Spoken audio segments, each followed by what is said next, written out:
welcome to a new video. I hope you're all doing very well. In my last video you saw me going to a few Christmas markets and doing a weekend trip, and I thought I might start this video by doing a little haul of what I got on the Christmas markets and during the trip, because we visited a few bookstores as well, and I can't wait to show you because I got a really interesting book. And it's called Brereton's Phantasmagoria, I believe. It's a compendium of monsters, myths and legends, and it was written by Terry Brereton, and it looks like this. And I've never seen it before actually, but it features all of these mythical creatures from different mythologies and lore, and I really can't wait to read it. It looks so good. It looks like it's the perfect book to find new things to research, so I am very much looking forward to reading this one. Then I also got a few crystals at one of the Christmas markets, and I've always been into crystals really, not really for the healing, but just because they look very nice. I even had a crystal advent calendar when I was younger, but I got 4 in total, and they're all really beautiful, and I was really searching for a booth that had these, and I'm very glad I found one because I placed them on my desk now and they just look really nice, and I am very glad that I got some. And then third and last, I also got another Jellycat. I already have one. It's a little ghost and it's from the Halloween/autumn collection, but this time I got one of the normal Jellycats that don't belong to a specific collection, and it's a little octopus and it's so cute. I got the purple one. They have different colours, but I've been eyeing this one for quite a while now, and it's the mini version as well, so it's quite little, but I think it's absolutely perfect. It's about the same size as this one. And then I also wanted to give you a little bit of a reading update because I have been powering through A Discovery of Witches by Deborah Harkness. As I already told you, I started it last year, and I couldn't get past the 10% mark because I didn't really enjoy the story. I always liked the atmosphere a lot, but the story just wasn't for me. I'm not very much of a vampire person when it comes to books and TV shows really. I'm not much of a vampire person in general. Currently I'm about 75% in, I believe, and I'm enjoying this book so much. Matthew and Diana just have this sort of dynamic, and the atmosphere in this book is so gripping, and the plot is really good as well because it's about Diana finding a manuscript that was believed to be lost. And it is basically about Diana, who is a historian and a witch as well, but she doesn't really want to live out her witch side because her parents were apparently killed because they were witches. So she kind of suppresses the magic and just wants to work as a historian. One day she asks for a manuscript to be pulled up from the stacks at the Bodleian Library in Oxford. The atmosphere is impeccable. And she gets it and then returns it at the end of the day, and after she returns it, all of these creatures start appearing, like they are demons, vampires and witches in this world, and all of them suddenly start to have massive interest in what Diana is doing because she apparently pulled up a manuscript from the stacks that was believed to be lost for decades and centuries even, I believe. They all kind of start to follow Diana around and want to know how she did it because they are not able to pull this manuscript, Ashmole 782, I believe, from the stacks. She was the only one who could do it in years and years. One of these creatures is a vampire named Matthew, and he and Diana eventually start to develop something that is a little bit more than friendship. It kind of fuses 2 of my favourite things in books, these being witches and old medieval manuscripts. I can't wait to finish it, and it's part of a trilogy as well, so the whole trilogy is called the All Souls trilogy, and I really want to read the other 2 books in the trilogy as well because I believe this is going to end in a bit of a cliffhanger. And then after I finish this book, I also want to read some more Christmassy books. And one of the ones I want to read this year is The Nutcracker by E.T.A. Hoffmann. I already read E.T.A. Hoffmann's Sandman, and I absolutely loved it. It was my favourite book that I read in school. That's all for now, and I'm going to update you later. I am 83% into A Discovery of Witches now, and I am so confused. There were so many nice scenes in between. They were really feeling like found family, everything is happy, but you could feel that it was only the silence before the storm, and the storm is there now, and what is happening? I'm so confused. I just need to keep reading so I know what's happening, but a very good book, just a bit confusing at times.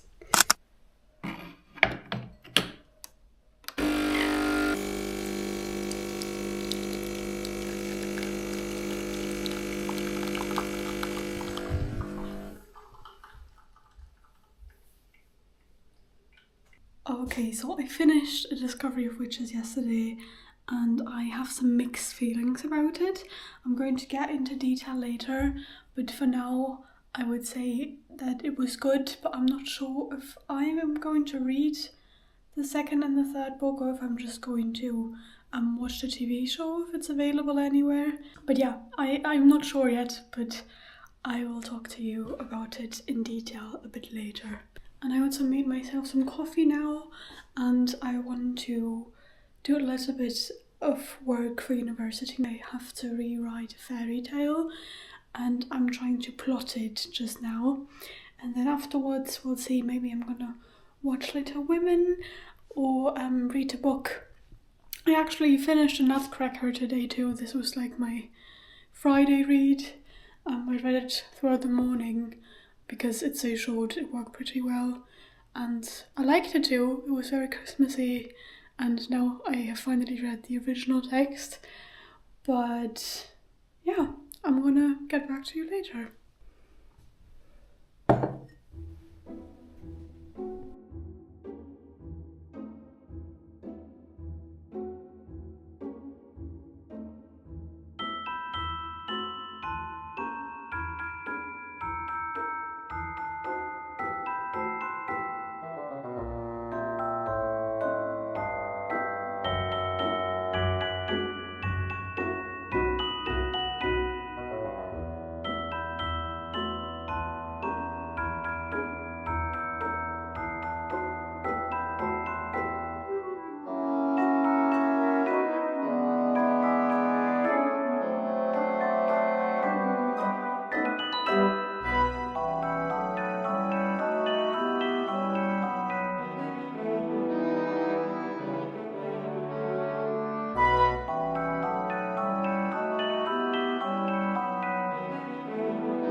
Okay, so let me give you a little reading update.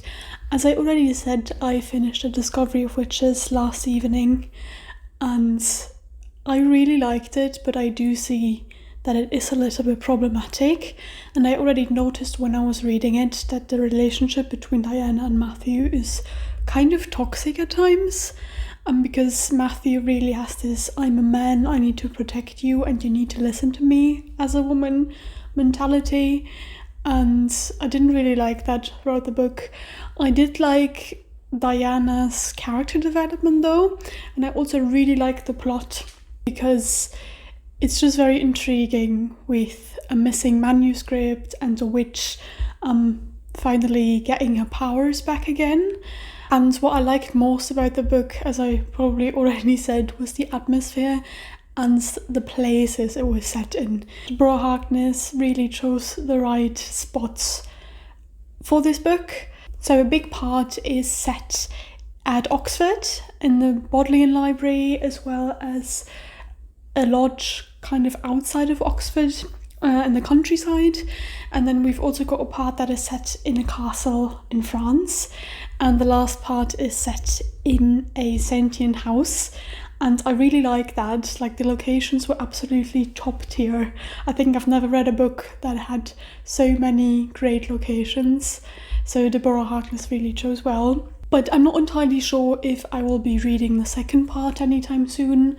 I was expecting this book to end on a cliffhanger, but it actually did not. So now I'm not the most motivated to continue reading this book series, at least not at this point.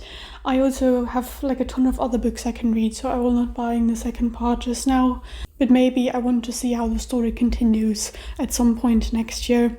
But this year I'll definitely not be continuing the story. But after I finished The Discovery of Witches, I then downloaded The Nutcracker by E.T.A. Hoffmann onto my Kindle, and I read it throughout the morning, and I already finished it as well. It was the perfect little Christmas story. It's very short. You can read it in like 1 to 2 hours, and I really liked it. I've read some works of E.T.A. Hoffmann before, and it kind of resembled The Sandman, in my opinion. But it was still a Christmassy story, and I really enjoyed it. Because E.T.A. Hoffmann always has this notion in his stories where you don't really know if the things really happen or if the character is just imagining them. He is really good at writing unreliable characters, so that really fascinates me about him. So I would definitely recommend reading The Nutcracker. And I know there is an adaptation of The Nutcracker somewhere out there that is also quite famous, and I think I'll be picking that up either this year as well, so I can compare it to E.T.A. Hoffmann's work, or maybe next year. And then maybe I can find a film as well that tells the story of the Nutcracker, or watch the ballet, maybe somewhere on YouTube. This was my little reading update. I'm still working on my fairy tale rewrite at the moment. I need to rewrite an old fairy tale into a modern one, and I already plotted everything out, and I'm probably going to start writing in a little bit.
Okay, so I just got back from my little trip because I needed to buy some wool because I'm crocheting coasters for my friends for Christmas this year, and I got a few really nice colours, like this yellow. I'm going to show you how they turn out later. But I need to clean up a bit, and then I'm probably going to do a period drama marathon, meaning I'm probably going to watch like 2 or something, and then I'm going to crochet the coasters. I'm kind of excited to see how long it's going to take, and I really can't wait to show you how they turn out.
Hello, it is a few days later now, and I wanted to give you a little bit of an update.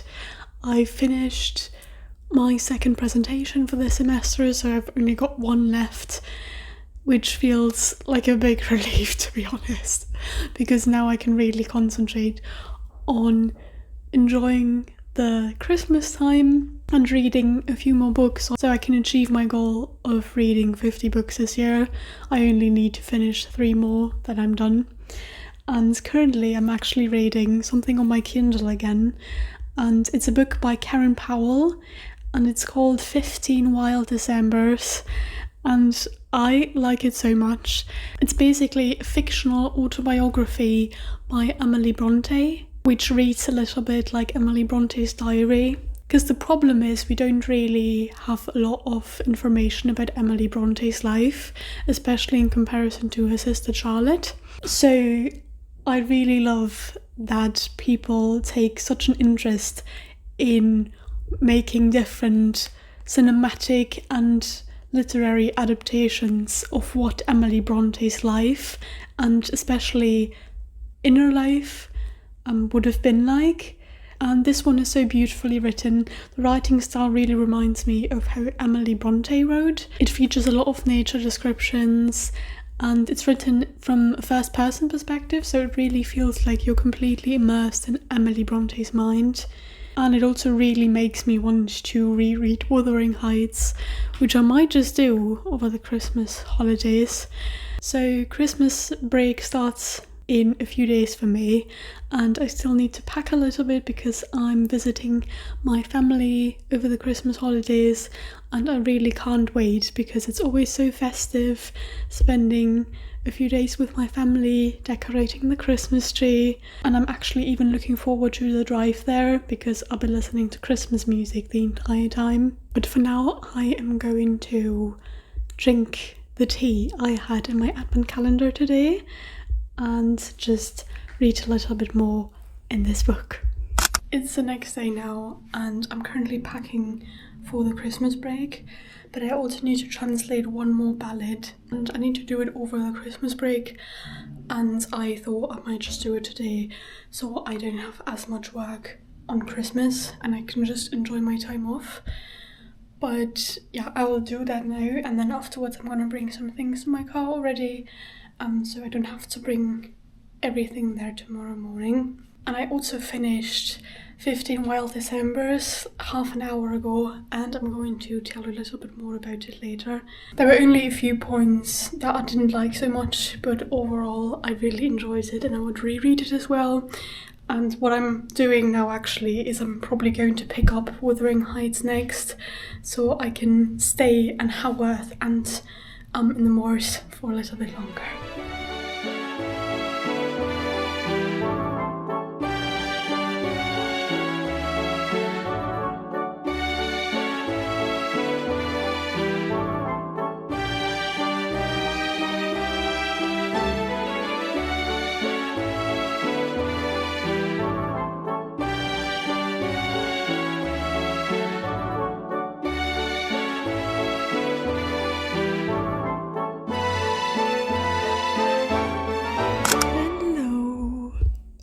I just finished translating the ballad I still had to do, and now I want to give you a proper reading update.